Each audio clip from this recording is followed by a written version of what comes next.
कल्याण पूर्वेत Vitthalwadi railway station समोरच कल्याण डोंबिवली महानगरपालिकेनं BOT तत्वावर एक भूखंड विकसित करण्याचं काम एका कंत्राटदाराला दिलेलं आहे।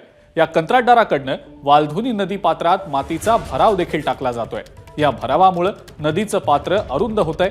पावसाळ्यात नदीला पूर येईल आणि 3000 घरांना या पूरस्थितीचा फटका बसेल अशी भीती स्थानिकांनी व्यक्त केलेली आहे। त्यामुळे हे काम थांबवावं, अन्यथा निवडणुकांवर बहिष्कार टाकू असा थेट इशारा स्थानिकांनी दिलाय।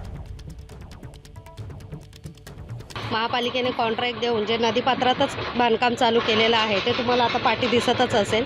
तर त्या बांधकामामुळे इथे नदीलगत राहणारे 3000 कुटुंब जे आहेत त्यांच्या घरात इतर वेळेस म्हणजे इतर पावसाळ्यामध्ये गुडघ्यापर्यंत पाणी येत होतं घरामध्ये।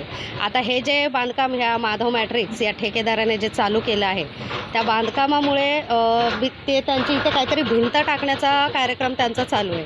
त्या भिंतीमुळे आता रहिवाशांच्या घरात अक्षरशः घराच्या वरून पाणी जाणार आहे। एवढी एबीपी माझा, उघडा डोळे बघा नीट।